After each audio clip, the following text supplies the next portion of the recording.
أسعد الله مساكم يا رجال، وشكرا لمطعم المراسيم الذي استضافنا للمرة الثانية، أنا والأخ عصام والأخ أنس النهاري. وهذا هم محابط العمل، شكرا لكم. معاكم فرع بيت قادم كنتوا تستضيفوني مرة ثانية بإذن الله. على الدوام. عصام بس هذه تلاقيت مرة حرجونا مرة.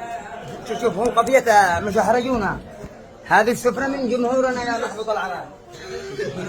لا ما احناش مجاهيل حرام ما يدينا سندويش للباب. هذه منكم، أنا أفدى لكم، تمام، هي منكم، شكرا لكم. وبالنسبة لمطعم المراسيم حاجة ما تحتاج إن واحد يوصفه، وأعتذر على ظهار السفرة هذه الطويلة والعريضة من جمهوري والفقراء والبسطاء والمساكين، لكنها بغرض الإعلان، أنا أفدى لكم، سامحوني. لكنه مطعم المراسيم حاجة ما شاء الله، روعة أكلات قلدني الله من فوق. أخبر موهي هذه وموهي هذه ما نش داري بها، أقول لهم حاجة ما نش أعرف إيش ولا أكل فيه للموت الدين، تمام. يعني بدي بطرف العرض، يعني أكلات ومشروبات ومشكلات ومجمعات، لذلك سامحوني أنا أفدى لكم، تمام. وهذا مطعم المراسيم، أين هو بأي شارع؟ خور مكسر. خور مكسر، ساحل أبيض.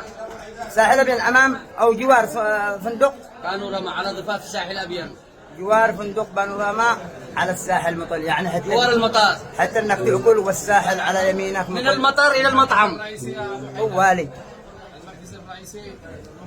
معكم مركز رئيسي بينه المنصورة، دولة كالتكس عقبه مركز رئيسي. أضخم من هذا المركز الرئيسي إن أبو أضخم من هذا بعده. حقكم.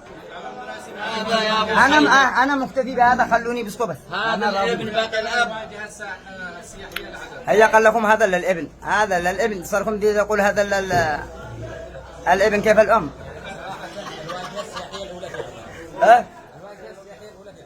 بغض النظر عن الوجبات التي هي لا توصف ولا تحصى ولا يعني بتشكيلات ما شاء الله، ما نقدر إلا إنه مطلع على ساحل أبين، على شاليهات، على أمور، على وموقع يعني مواقف للسيارات وسيع، يعني يستحق للمسافرين والمغتربين خدمات توصيل. الله يوفقكم. خدمات توصيل. كم رقم تلفونكم؟ كم رقم تلفونكم؟ المراسيم.com. هكذا اكتب بالايميل المراسيم.com. استودعكم الله يا رجال.